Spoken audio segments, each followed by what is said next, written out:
Buenas noches para todas las personas que nos escuchan. Hoy hacemos referencia al documento Pueblos Indígenas y Políticas Educativas en Colombia, Encantos y Desencantos, centrados especialmente en el capítulo número 1 de Sandra Guido y Holman Bonilla en el año 2013, lo cual nos evoca un diálogo acerca de la etnoeducación como política pública, un camino hacia una educación intercultural y equitativa. En este capítulo se aborda un diálogo entre prácticas pedagógicas y políticas para la educación de grupos étnicos, creado por la Universidad Pedagógica Nacional, al igual que el video de saberes ancestrales, educación propia y arte, Pueblo NASA, que nos permite un recuento de la experiencia para el fortalecimiento de la educación propia a través del arte con niños y niñas de la comunidad indígena Nasa de Toribio, Cauca. Queremos dar continuidad a nuestra presentación, en primer lugar, escuchando la voz de Antonia Greda, quien es una lingüista y literata colombiana. Los invitamos a que después se acerquen al video completo donde se habla acerca de la educación étnica en Colombia. Hemos avanzado en cobertura mucho. Yo creo que eso es importante para el país, de que todas las personas, los niños, los jóvenes, puedan acceder a la educación gratuita. Es un deber del Estado colombiano, es un deber de los estados. Sin embargo, en la calidad de la educación todavía nos falta mucho. Colombia es un país que se declara multiétnico y pluricultural. Eso quiere decir que todos los jóvenes, no importa de dónde vengan, tienen el derecho a conocer una calidad en términos interculturales, en términos de, digamos, del desarrollo del propio conocimiento, una calidad de investigación y una calidad de maestros. Desde el contraste se puede evidenciar cómo se subraya que la educación indígena debe reconocerse y entenderse desde la lógica emancipatoria, ya que ella tiene una gran relación a los territorios, la espiritualidad y la organización de los pueblos. De igual manera, se ve muy presente la herencia de la cultura entre generaciones. Demuestran que el saber es una herramienta para la autodeterminación. Si bien esto en el entorno Bogotá no se logra evidenciar, ya que no se cuenta con grupos indígenas, dado que en el orden social las culturas indígenas no han sido bien recibidas en este entorno. Se evidencia que el modelo educativo distrital, aún en su forma intercultural, sigue siendo centralista y colonizador, y esto se presenta como una barrera para poder establecer una verdadera educación propia indígena.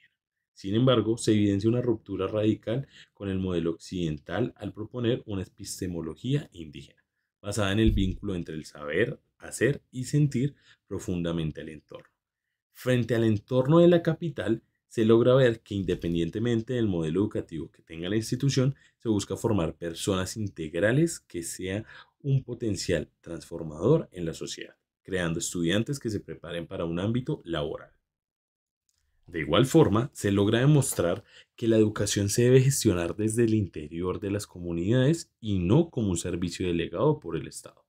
La autoridad educativa indígena es una expresión del derecho al autogobierno y al que maneja de su vida cultural.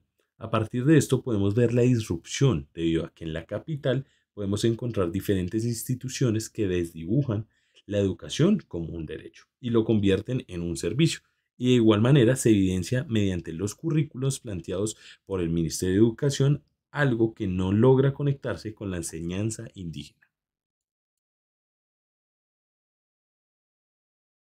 La etnoeducación ha sido concebida en el marco jurídico político colombiano desde la Constitución de 1991, representando mucho más que una modalidad educativa, ya que constituye un acto de reconocimiento de los derechos fundamentales de los pueblos indígenas, afrodescendientes y otras comunidades étnicas del país colombiano.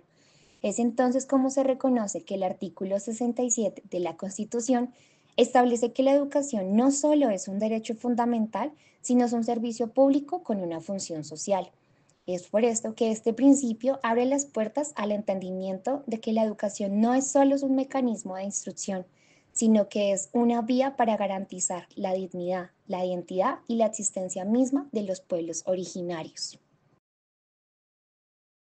Asimismo, la Ley General de Educación, Ley 115, define la etnoeducación como un proceso que debe adaptarse al entorno cultural, lingüístico y espiritual de cada comunidad, La lengua propia es clave como portadora de cosmovisiones y saberes ancestrales.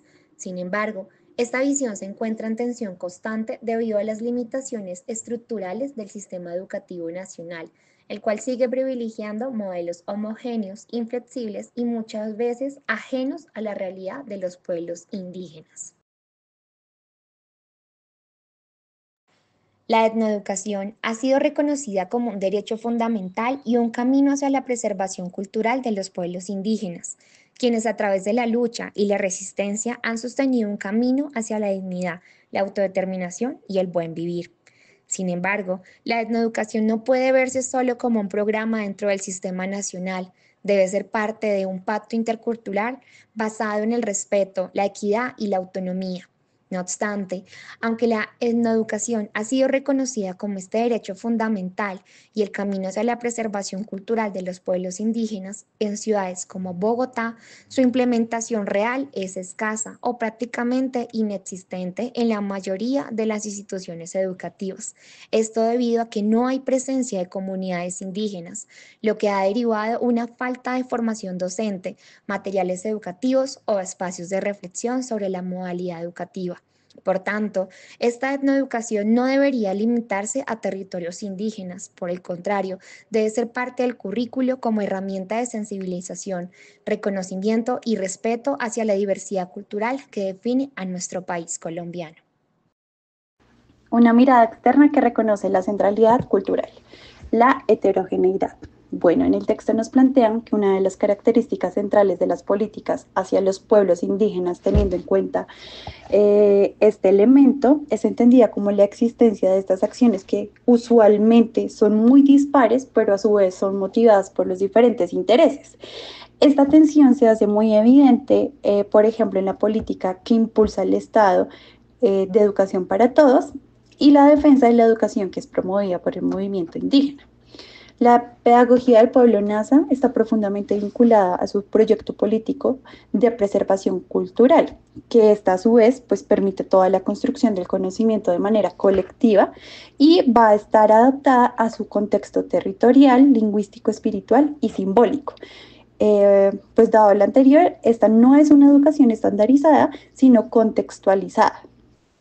El arte NASA, como forma de saber, conecta todo lo pedagógico con lo espiritual, transmitiendo todo lo que es memoria, resistencia y orientación colectiva a través de tejidos, rituales, cantos y representaciones, en lugar de cumplir funciones decorativas.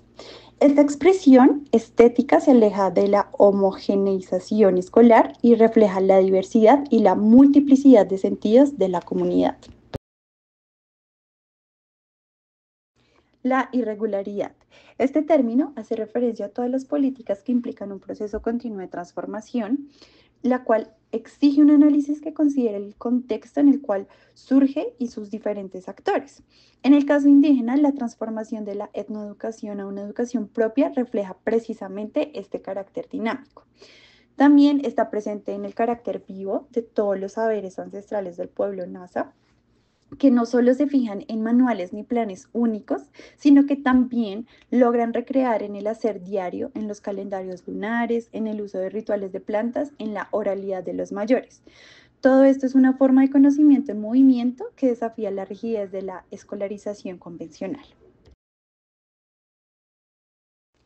Poder disperso. La política educativa descrita se basa en toda la lucha colectiva por la reivindicación de derechos, donde el poder ya no está centralizado en el Estado, sino que distribuye entre comunidades, entre todos los cabildos, las organizaciones sociales y pues los educadores indígenas. En el pueblo Nasa ha ejercido este poder al crear su propio sistema educativo, los planes de vida y arte, que son formas de autogobernarse. Este acto de recuperar el poder es una afirmación de autonomía cultural frente al sistema educativo nacional que tiene nuestro país. El arte Nasa, presente en rituales comunitarios y en la formación de niños, refleja esta autonomía, funcionando arte y política en un proceso totalmente de resistencia. Concluimos que a través de la construcción de este trabajo, dos de sus palabras claves han sido educación e indígena. Por eso, en medio de este acróstico queremos presentarles algunas de nuestras conclusiones. Etnoeducación, un término significativo para nosotros, donde podemos acercarnos a un concepto único que permite ampliar la mirada, conociendo las leyes y decretos que acompañan a la población indígena desde la cercanía al disfrute de los derechos y la interculturalidad en nuestro país, obedeciendo a las características y necesidades de los diferentes grupos étnicos. Inclusión, que reconoce la diversidad, naturaliza la diferencia de las culturas indígenas, dialogando entre saberes, fortaleciendo la identidad desde el aula y otros escenarios, garantizando una educación desde las políticas, emergiendo a la construcción de prácticas y cultura, naciendo desde la equidad, ante todo con respeto y transformación. Aunque desde nuestro ámbito laboral no hemos trabajado directamente con el pueblo Nasa ni con comunidades indígenas rurales, reconocemos la importancia de las políticas educativas que cobijan a estas poblaciones, ya que responden al principio de una educación para todos, como lo establece la Ley General de Educación. La ausencia de un contacto cotidiano con la población indígena limita un acercamiento directo a la educación étnica, pero valoramos profundamente las experiencias culturales como base del aprendizaje. El arte, los saberes ancestrales y la educación propia del pueblo Nasa nos invitan a repensar la escuela como un espacio vivo, en constante transformación, abierto al respeto, la escucha y otras formas de conocimiento.